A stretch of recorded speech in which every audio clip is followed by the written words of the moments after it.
l'identité et la souveraineté, mais également de repenser, ça peut aider à repenser nos politiques culturelles.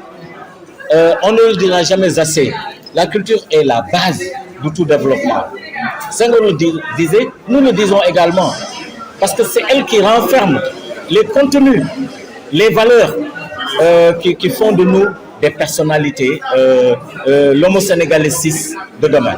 Je connais les difficultés des artistes, mais il faut dire que les artistes ne vivent pas suffisamment de leur art.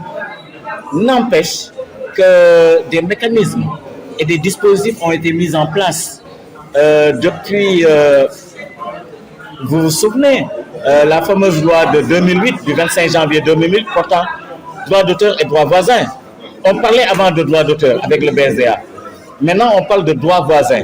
C'est-à-dire que sur toute la chaîne de valeur, ceux qui doivent vivre, ceux qui doivent bénéficier de ces droits, qui sont les producteurs, les managers et tout ça, sont concernés.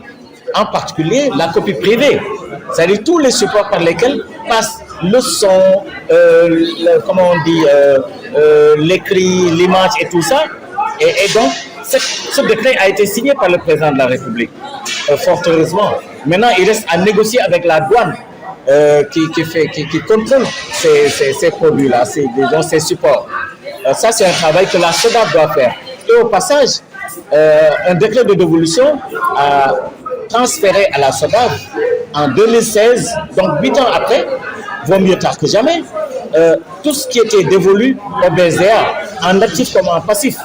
Et maintenant, ce sont les artistes eux-mêmes, les créateurs eux-mêmes, qui gèrent ce qu'on appelle la société de gestion collective.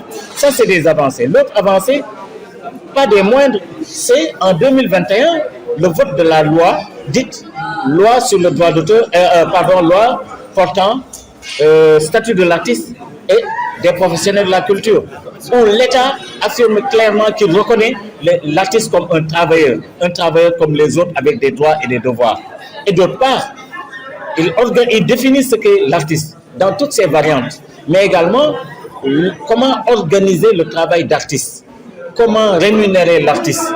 Et tous ces mécanismes ont été mis en place par l'État. Donc, l'environnement juridique existe, il reste maintenant à l'organiser, à le mettre en œuvre. Évidemment, dans un contexte de crise quand même, hein, mais tout de même, l'État a fait beaucoup. Hein. Ça, je peux vous l'affirmer. Écoutez, tous les artistes luttent pour la souveraineté visuelle. J'ai pris l'exemple très fort des graffitis. Le mouvement hip-hop renferme des talents incroyables. J'ai parlé des graffeurs, des artistes de la rue, qui n'ont pas besoin de galeries ou autres, mais qui sont dans la rue et qui peignent, qui montrent leur art, mais avec un contenu où ils déconstruisent les clichés de l'élite de la colonisation. Toutes ces choses négatives que charrie l'histoire qui nous a été imposée, ils déconstruisent. Et ça, c'est très positif.